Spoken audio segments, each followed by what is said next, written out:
Okay, this Durafly Cesna. Decided to do modification on it last week. I thought, why not see if the T28 retracts would fit? And I can tell you, they do, with a lot of chopping. There we go.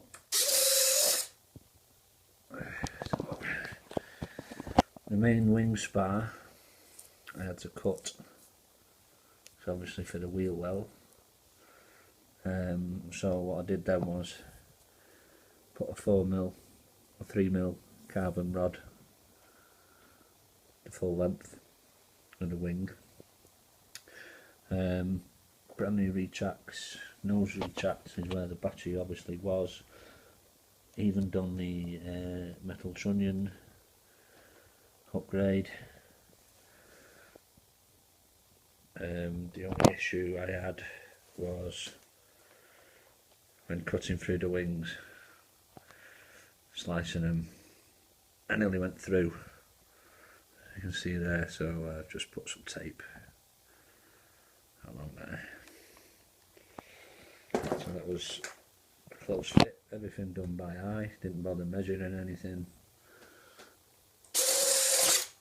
Flew it a few days ago. CG was spot on still, didn't affect it, straight up and down, landed perfectly. But then I noticed on the second battery when I landed, the motor packed in, so I had to do some more modifications. Just to show you, this is where the battery now goes. It sits directly on top of the nose retract housing and then slides to the back of the bulkhead with bits cut out. A lot of wiring in here now, so all that's all tucked in behind and under the batteries, all nice and out of the way. Put a little tab on there with a slit in the front, so that slots on there. That screws in nicely. So then the issue we had was the motor was binding, so they don't do replacement motors for these, or if any parts at all now for them. So Abby King suggested that I replace the motors with these TURIGY L2210. It's not really focusing very well. It's a 1650 kV 250 watt motor, and the previous motors were only 1300 kV. And then I come to swap them, and obviously the two 20 ampere SCs that were in it only had the small connections, and I couldn't really be bothered soldering connections, so I decided, with it being a bit more powerful motor, swap out the ESCs as well. So luckily I had two Durafly ESCs, one off the T28, one off the P51, both identical 35 amp ESCs, and they're now sitting in there. Haven't put it on a watt meter yet, but it should be a lot powerful, and I think it was 33 amps, 380 watts stock. So I had to do a bit of messing about, obviously, because there's 4 holes. In fact, there's no holes on this motor mount. How strange. I just noticed that. I should have holes in it. Anyway, the ones that's on there have 4 holes in, so I had to drill the plastic for the holes.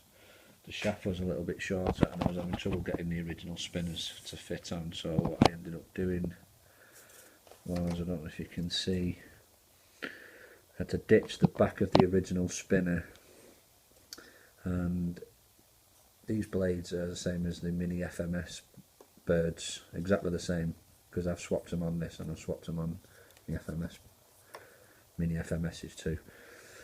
So I've used the back of one of the FMS spinners bottom, I don't see it in there. Screwed the little nut on the front of the prop as tight as it'll go to grip, so that it won't spin when so the motor won't spin when I spin the original spinner. So I'm quite happy with that. Very free. So there we go. I think that's everything. Like I say, I haven't put it on the watt meter yet, but I shall be doing that out in the field next time.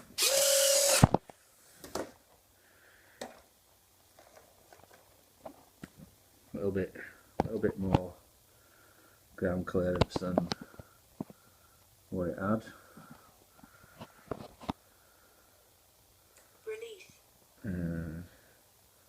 And I kept there's still counter rotation on.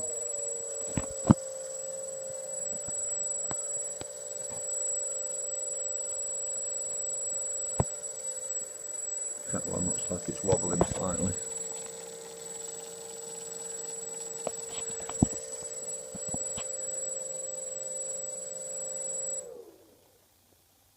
So there we go. I'm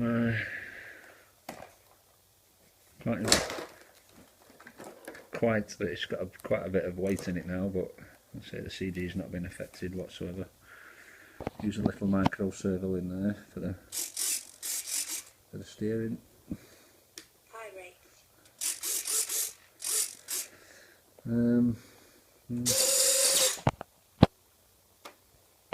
That's it really. It's got quite a good stance.